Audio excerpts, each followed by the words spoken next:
Laurence Ferrari a grandi dans une famille originaire de la région d'Émilie-Romagne, en Italie.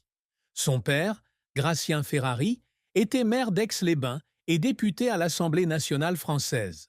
C'est cet environnement politique et culturel particulier qui a nourri chez Laurence une passion pour les médias et les questions sociales. Diplômée de l'Université de la Sorbonne avec un master en communication politique et sociale, elle a démontré son talent dans de nombreux domaines, tels que la musique, avec d'excellentes capacités de jeu au piano.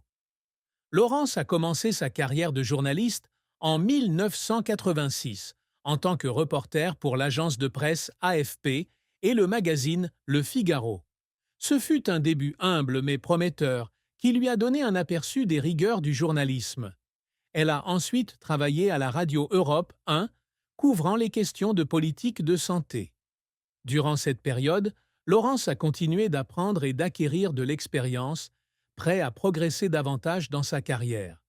En 1994, Laurence entre dans le monde de la télévision en collaborant avec Michel Drucker sur l'émission Studio Gabriel sur France 2. Avec son comportement naturel et son style d'animation professionnelle, elle acquiert rapidement une reconnaissance publique.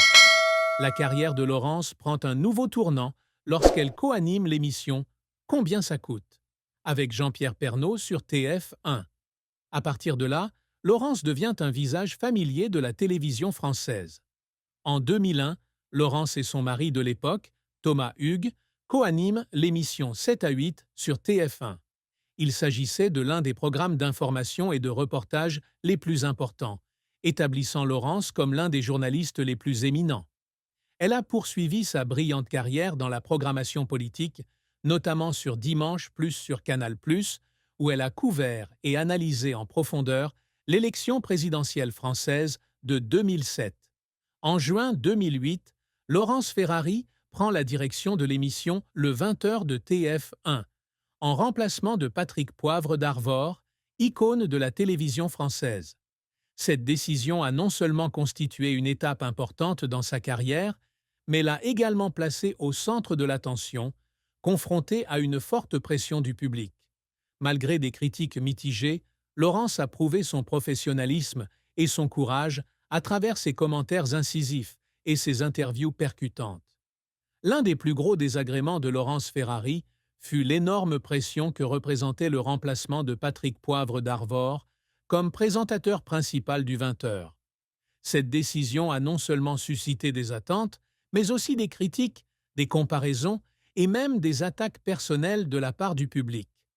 Laurence a admis que les premiers jours après avoir assumé ce rôle ont été extrêmement stressants, car elle s'efforçait de prouver sa valeur et de se mettre dans l'ombre de son prédécesseur.